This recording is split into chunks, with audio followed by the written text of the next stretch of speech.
Assalamu alaikum students. Today we will start chapter number 4, partial fractions of 10th class maths. We will solve the chapter 4 according to smart syllabus. आप लोगों को smart syllabus issue कर दिया गया होगा, तो आप लोगों ने उससे अपने बुक्स पे हाईलाइट कर लें क्वेश्चंस को। मैं आपको कोशिश करूँगी वही क्वेश्चंस करवाऊँ, लेकिन आपको कोई और क्वेश्चन खुद ट्राई करते हैं या आपको कोई क्वेश्चन नहीं समझ आता तो आप मेरे से पूछ सकते हैं, मैं आपको दूसरा क्वेश्चन भी करवा दूँगी। सबसे पहले 4 चैप्टर स्टार्ट करने से पहले हमें पता होना चाहिए फ्रैक्शंस क्या होती हैं। फ्रैक्शंस अगर हम सिंपल बात करें तो हम कहते हैं कि जो चीज़ आपके पास कोशेंट जो है किसी भी दो नंबर्स का जो है वो फ्रैक्शन होती है, और अगर वो अलजेब्रिक एक्सप्रेशन का कोशेंट हो तब भी फ्रैक्शन होती है। यानी 2/3 एक सिंपल फ्रैक्शन है, लेकिन अगर 2x + 3 डिवाइडेड बाय 4x + 3 तो ये आपके पास फ्रैक्शन आ गई in terms of algebraic expression. तो हम फ्रैक्शंस की डेफिनेशन पढ़ते हैं। The quotient of two numbers और algebraic expression is called a fraction. दो नंबर्स या दो अलजेब्रिक एक्सप्रेशंस का जब कोशेंट होता है तो उसको हम क्या कहते हैं? Fraction. The quotient is indicated by a bar. We write the dividend above the bar and the divisor below the bar. हम कोशेंट को किस तरह रिप्रेजेंट करते हैं? आपको पता है, एक लाइन लगा के, बार लगा के, जिसको आप डिवीजन का निशान कहते हैं, तो उसके ऊपर आप लोग क्या लिखते हैं? उसके डिवाइडेंड, और नीचे जिससे डिवाइड करते हैं डिवाइजर वो लिखते हैं। तो ये डिवाइडेंड क्या होता है? ये जो आपके ऊपर जो वैल्यू आती है, कोशेंट आती है, क्योंकि जब आप लोग डिवीजन करते हैं तो हम क्या लिखते हैं? उल्टे वी की तरह लिखते हैं ना, कि ये जो आपके पास कंप्लीट होता है, जो ऊपर होता है उसको पहले लिखते हैं, और जो जिससे आप डिवाइड करते हैं यानी डिवाइजर जो होता है उसको नीचे लिखते हैं। तो ये आप लोगों को ये चीज़ पता है। लेकिन नई चीज़ क्या है कि फ्रैक्शन दो नंबर्स का भी हो सकता है, और दो अलजेब्रिक एक्सप्रेशंस के दरमियान जो भी अगर क्वोशंट की शक्ल में है, डिवाइजर और डिवाइडेंड की शक्ल में है, तो वो भी फ्रैक्शन होता है। For example x² + 2 divided by x - 2, ये अलजेब्रिक एक्सप्रेशन का फ्रैक्शन है। Is a fraction with x - 2 is not equal to 0। इसमें कंडीशन फ्रैक्शन में सिर्फ क्या होती है कि कभी भी आपका डिनोमिनेटर जो है वो कभी भी 0 नहीं होना चाहिए, क्योंकि अगर डिनोमिनेटर 0 होगा तो आपकी होल फ्रैक्शन इन्फिनिटी हो जाएगी, और इन्फिनिटी जो है वो कोई काउंटेबल नंबर नहीं है। तो इन्फिनिटी मतलब अनडिफाइंड, तो हम इन्फिनिटी नहीं लाते। तो इसलिए अगर फ्रैक्शन हम कंडीशन ये देते हैं कि फ्रैक्शन वो तब कहलाएगी जब उसका जो डिनोमिनेटर है वो 0 ना हो। Then the fraction is not defined because x - 2 is equal to 0, x is equal to 2, which makes the denominator of the fraction 0। क्योंकि अगर x - 2 0 होगा यानी x की वैल्यू 2 होगी, तो 2 को अगर आप यहाँ पुट करें तो 2 - 2 0, डिनोमिनेटर 0 हो गया। जब डिनोमिनेटर 0 हो गया इट्स मीन कि अब आपके पास ये अनडिफाइंड होगी, तो ये फिर फ्रैक्शन नहीं कहलाएगी। अदरवाइज x की किसी और वैल्यू पे ये आपके पास फ्रैक्शन है। फिर आता है रैशनल फ्रैक्शन क्या होती है। फ्रैक्शन में कोई शर्त नहीं है, अलजेब्रिक एक्सप्रेशन हो सकती है, न्यूमरेटर में भी डिनोमिनेटर में भी। सिंपल कोशेंट भी हो सकता, नंबर का कोशेंट भी हो सकता है, वो भी फ्रैक्शन कहलाती है। लेकिन रैशनल फ्रैक्शन की रिस्ट्रिक्शन ये है कि अब जो आपके पास एक्सप्रेशन है वो न्यूमरेटर भी कोई पोलिनोमियल हो और डिनोमिनेटर भी पोलिनोमियल हो। देखिए लिखा हुआ है an expression of the form nx/dx where nx and dx are polynomial in x with real coefficient and dx is not equal to 0 is called rational fraction. सबसे पहले आप लोगों को रिवाइज करा देती हूँ कि पोलिनोमियल क्या होता है। आप लोगों ने ये 9th क्लास में पढ़ा था कि पोलिनोमियल क्या होता है। हर पोलिनोमियल अलजेब्रिक एक्सप्रेशन होता है, लेकिन हर अलजेब्रिक एक्सप्रेशन पोलिनोमियल नहीं होता। अलजेब्रिक एक्सप्रेशन क्या होता है? जिसमें आपके पास वेरिएबल और कांस्टेंट जो है वो मिलते हैं आपस में प्लस माइनस साइन के साथ, यानी 2x + 3, ये एक अलजेब्रिक एक्सप्रेशन है। लेकिन ये पोलिनोमियल कब होती है? पोलिनोमियल के लिए आपको दो कंडीशंस चाहिए। पोलिनोमियल में जो आपके वेरिएबल है उसकी पावर जो है वो कभी फ्रैक्शन में नहीं होनी चाहिए, और ना ही उसकी पावर नेगेटिव में होनी चाहिए, यानी वो नीचे नहीं होना चाहिए, उसको हम कहते हैं पोलिनोमियल। ठीक है, पोलिनोमियल में दो आपके पास शर्तें आती हैं, एक तो आपके पास फ्रैक्शन में नहीं होनी चाहिए वेरिएबल की पावर, और वेरिएबल की पावर जो है वो नेगेटिव नहीं होनी चाहिए। नेगेटिव से मुराद ये है कि अगर एक पोलिनोमियल की बात करें तो डिवाइड में यानी उसके डिनोमिनेटर में वेरिएबल ना हो।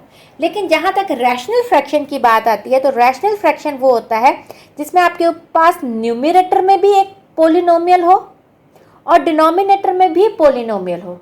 अब वो पोलिनोमियल की बात कर रहा है कि डिनोमिनेटर में भी पोलिनोमियल हो, न्यूमरेटर में भी। अब वो एक पोलिनोमियल के डिनोमिनेटर की बात नहीं कर रहा, बल्कि वो कहता है कि न्यूमरेटर में भी एक पोलिनोमियल हो और डिनोमिनेटर में भी पोलिनोमियल हो। इस तरह के जो एक्सप्रेशन होते हैं वो आपके पास रैशनल फ्रैक्शन कहलाते हैं, जिसमें आपके पास न्यूमरेटर में भी एक पोलिनोमियल हो और डिनोमिनेटर में भी एक पोलिनोमियल हो। तो यहाँ आपके पास पोलिनोमियल की शर्त क्या आ जाएगी कि आपके पास वेरिएबल की पावर ना नेगेटिव हो ना फ्रैक्शन में हो, यानी अंडर रूट की शक्ल में ना हो। For example x square plus 3 over x plus 1 whole square over x plus 2, ये आपके पास एक रैशनल एक्सप्रेशन है। And 2x over x minus 1 over x plus 2, ये भी आपके पास एक रैशनल फ्रैक्शन है। रैशनल फ्रैक्शन आगे दो फॉर्म में होती है, दो उसकी टाइप्स हैं, एक प्रॉपर फ्रैक्शन और एक इम्प्रॉपर फ्रैक्शन। रैशनल फ्रैक्शन की आगे दो टाइप्स हैं। देखिए, फ्रैक्शन की टाइप है रैशनल फ्रैक्शन। रैशनल फ्रैक्शन आगे दो इसकी टाइप्स हैं, प्रॉपर फ्रैक्शन और इम्प्रॉपर फ्रैक्शन। प्रॉपर फ्रैक्शन क्या होता है? प्रॉपर फ्रैक्शन होता है जिसमें आपके पास जो न्यूमरेटर की डिग्री यानी न्यूमरेटर के पोलिनोमियल की डिग्री जो है वो बड़ी होनी चाहिए। सॉरी, मैं उल्टा बोल गई। न्यूमरेटर की पोलिनोमियल का जो न्यूमरेटर में पोलिनोमियल है उसकी डिग्री जो है वो लेस होनी चाहिए डिनोमिनेटर की पोलिनोमियल की डिग्री से। उसको हम कहते हैं प्रॉपर फ्रैक्शन, यानी आपका डिनोमिनेटर जो है वो बड़ा होना चाहिए डिग्री वाइज। डिग्री हम कैसे पता करते हैं, यह आप लोगों ने जो है वो ऑलरेडी पढ़ा हुआ होगा, और आप लोगों को 8th में भी पता है कि हम कैसे डिग्री फाइंड आउट करते हैं। कि आपके पास होल एक्सप्रेशन जो है, जैसे ये फर्ज करें ये होल एक्सप्रेशन है, इसमें वेरिएबल x है तो x की डिग्री 1 है, और ऊपर जो न्यूमरेटर है उसमें x या कोई भी वेरिएबल जो है वो अगर उसकी पावर 0 हो तो हम कह सकते हैं वो 1 की इक्वल है। तो जहाँ कोई वेरिएबल मौजूद नहीं होता हम उसको भी एक अलजेब्रिक एक्सप्रेशन काउंट करते हैं, क्योंकि हो सकता है वहाँ एक वेरिएबल हो x हो लेकिन उसकी पावर नॉट हो यानी 0, तो वो 1 की इक्वल हो। आप यहाँ देखें सेकेंड एग्जाम्पल में एक्स स्क्वायर, नीचे वाले की डिग्री क्या है 2, ऊपर वाले की डिग्री क्या है 1, तो ये प्रॉपर फ्रैक्शन है कि डिनोमिनेटर की डिग्री बड़ी है। लास्ट एग्जाम्पल देखें, 3x square over x cube plus 1, ऊपर की डिग्री 2, डिनोमिनेटर की 3, इसका मतलब ये भी आपके पास प्रॉपर फ्रैक्शन है। तो इम्प्रॉपर फ्रैक्शन क्या होगा, इसका ऑपोजिट, यानी अगर न्यूमरेटर की डिग्री इक्वल टू डिनोमिनेटर हो या डिनोमिनेटर से बड़ी हो, दोनों सूरतों में वो इम्प्रॉपर फ्रैक्शन होगा। A rational fraction n of x d of x with d of x is not equal to 0, ये दोनों में कंडीशन d of x की इसलिए है क्योंकि अगर डिनोमिनेटर 0 हो गया तो वो इन्फिनिटी हो जाएगा। is called improper fraction if the degree of polynomial nx is greater or equal to the degree of polynomial dx।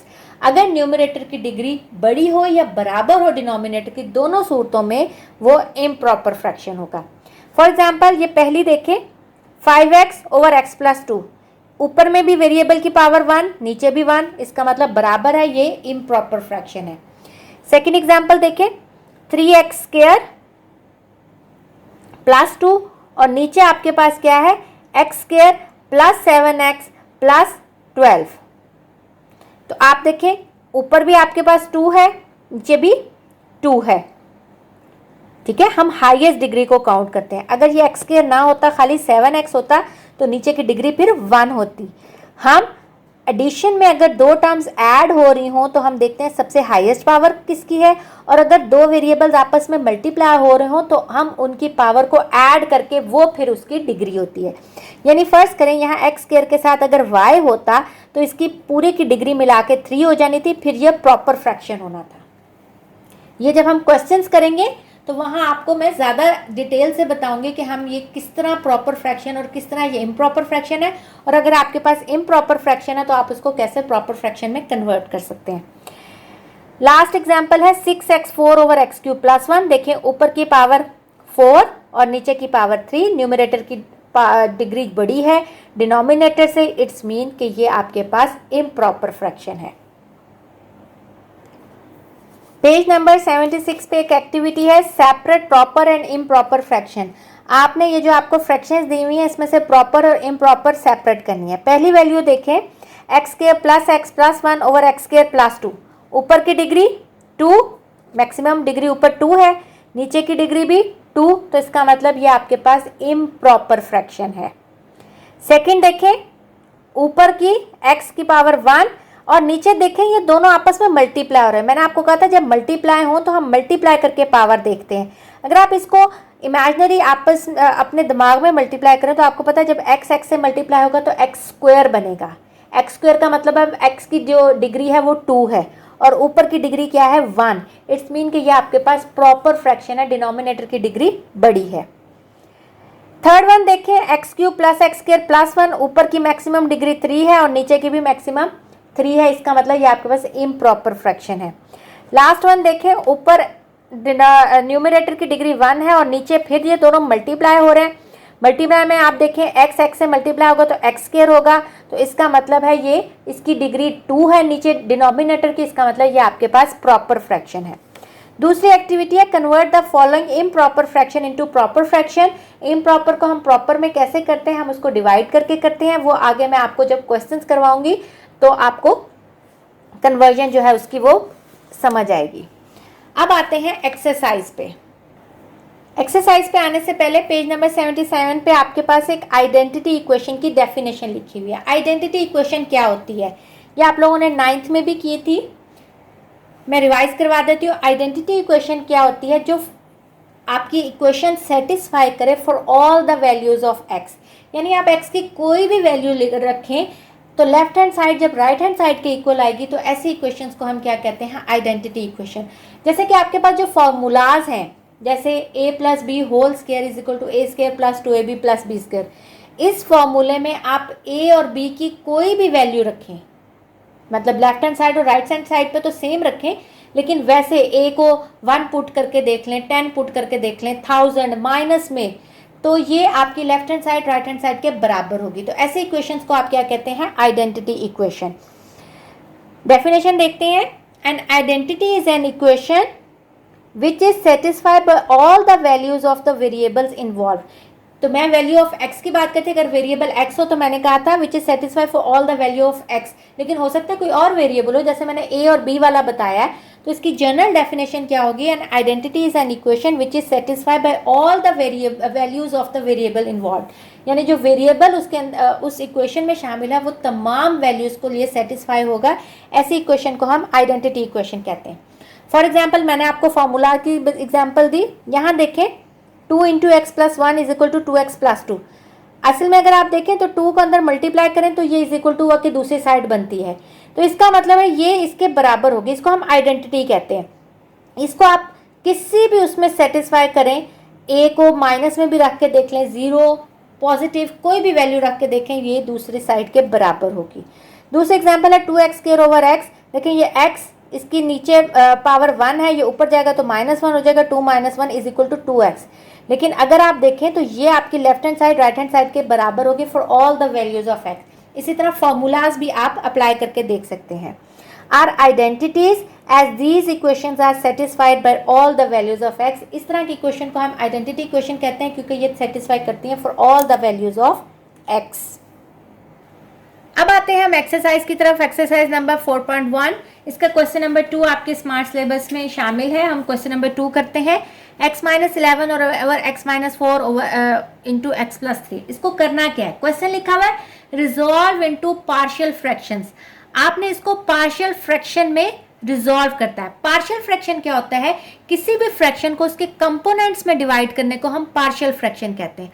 Partial part से निकला है, ठीक है, यानी आपने उसको पार्ट में यानी उसको कंपोनेंट्स में जो डिवाइड करने को हम कहते हैं पार्शियल फ्रैक्शन। तो वो कहता है आपने इस फ्रैक्शन को रिजॉल्व करना है उसके पार्शियल फ्रैक्शन में। अब पार्शियल फ्रैक्शन में करने के लिए हमें जो सारी मुख्तलिफ किस्म की टाइप्स की इक्वेशन है, ये आपके पास इस टाइप की इक्वेशन है जिसमें आपके पास जो डिनोमिनेटर है उसमें आपके पास a मतलब x की सिंगल पावर और साथ ही दूसरा x भी, यानी x जो है लीनियर इक्वेशन मौजूद हो, यानी x की पावर 1 हो। यह आपके पास फर्स्ट टाइप है। इस तरह के इक्वेशंस को सॉल्व करने के लिए जैसे अगर आप देखें जनरल आपके पास फॉर्म लिखी हुई है 77 पे, अगर आपके पास इस फॉर्म में इक्वेशन है ax प्लस b यानी लीनियर इक्वेशन हो तो हम उसको कैसे कर सकते हैं।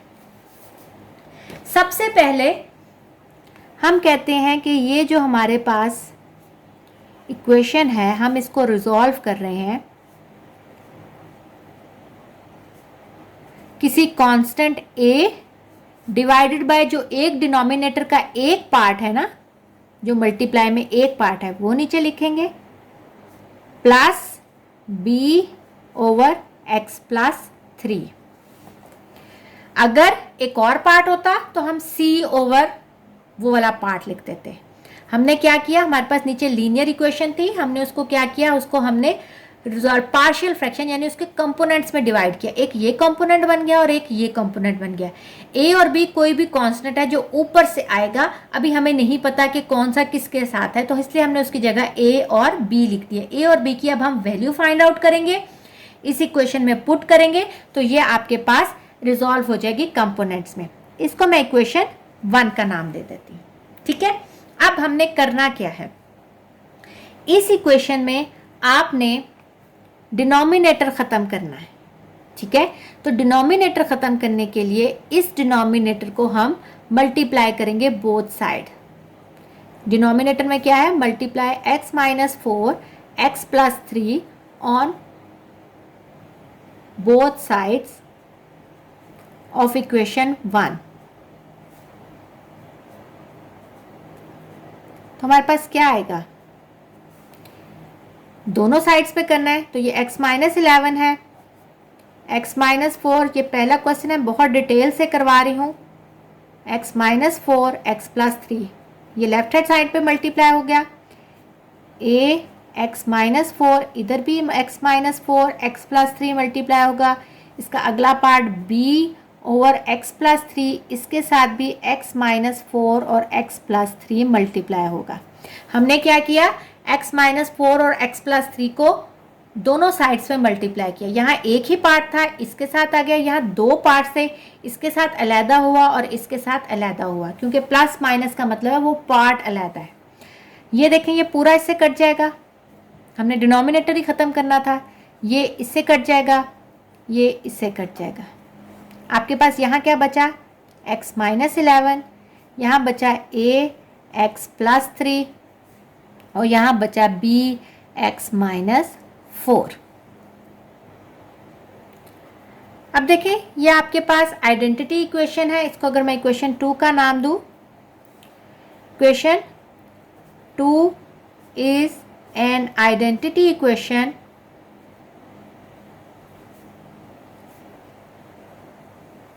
which is true for all the values of x। अब हमने a और b की वैल्यू फाइंड आउट करनी है ताकि हम इक्वेशन 1 में पुट करें और आपके पास ये पार्शियल फ्रैक्शन में रिजॉल्व हो। अब देखें, हम x की कोई भी वैल्यू लगा सकते हैं। अब हम x की कौन सी वैल्यू लगाएं कि हमारे पास a और b की वैल्यू आए। जब आपके पास लीनियर इक्वेशन हो तो देखें, यहाँ x प्लस 3 को अगर 0 के इक्वल करें तो x माइनस 3 के इक्वल होगा। माइनस 3 को आप इस इक्वेशन में पुट करेंगे तो ये वैल्यू 0 हो जाएगी और आपके पास b आ जाएगा। ठीक है, इसी तरह फिर हम x माइनस 4 को 0 के इक्वल पुट करेंगे बाय जीरो मेथड, x आ जाएगा 4, 4 को इधर पुट करेंगे तो ये कट जाएगा, b पूरा 0 हो जाएगा, इस तरह a की वैल्यू आ जाएगी। तो ये आप लीनियर इक्वेशन में जीरो मेथड अप्लाई करके ये कर सकते हैं। ठीक है, तो हम लिखेंगे put x plus 3 is equal to 0 और x जो है -3 बाय ज़ीरो मेथड। इसको कहते हैं ज़ीरो मेथड, लेकिन ये सिर्फ तभी अप्लाई होता है जब आपके पास लीनियर इक्वेशन हो। तो बाय ज़ीरो मेथड आपने x is equal to -3 put किया इन इक्वेशन 2 में, तो हमारे पास क्या आया, यहाँ भी x है, इसकी जगह भी -3 -11 a -3 +3 प्लस b -3 -4 -11 -3 बन गया -14, ये 0 हो गया 0, और b आ जाएगा माइनस माइनस प्लस होता है साइन माइनस का, तो ये -7, ये 0 हो गया, ये आ जाएगा -7 b। b की वैल्यू निकालनी है, b को इधर रहने दें, -14 -7 7 2 ज़ार, तो ये आपके पास b की वैल्यू क्या आ गई 2। ठीक है, अब a की वैल्यू निकालनी है, तो अभी तो हमारे पास दूसरी लीनियर इक्वेशन भी मौजूद है, कौन सी, x -4, तो हम लिखेंगे again put x -4 is equal to 0, x is equal to 4, किस मैथड से, by zero method, in equation 2। तो हमारे पास क्या आएगा, पुट करें इक्वेशन 2 में, 4 -11 a 4 + 3 प्लस b 4 -4, b 0 हो गया, ये बन गया 7 0, 4 -11 बन गया आपके पास -7। ठीक है, a यहाँ 7 मल्टीप्लाई हो रहा है, यहाँ जाके क्या होगा, डिवाइड, 7 7 से कट गया, आपके पास a आ जाएगा -1। आपके पास b और a की वैल्यू आ गई। अब इस वैल्यू को आप पुट करेंगे इक्वेशन 1 में, तो वो आपके पास रिक्वायर्ड पार्शियल फ्रैक्शन आ जाएगी। तो हम क्या लिखेंगे, हेंस रिक्वायर्ड पार्शियल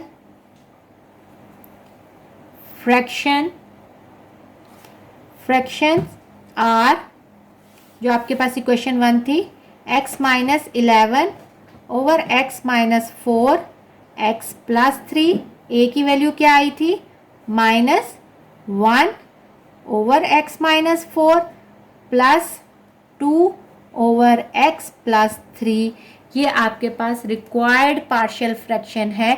आपने गिवन फ्रैक्शन को रिजॉल्व किया है उसके पार्शियल फ्रैक्शन में। स्टूडेंट्स, उम्मीद है कि आपको ये क्वेश्चन समझ आया होगा। इंशाल्लाह इसके जो बाकी पार्ट्स हैं वो हम नेक्स्ट लेक्चर में करेंगे। टेक केयर, अल्लाह हाफिज़।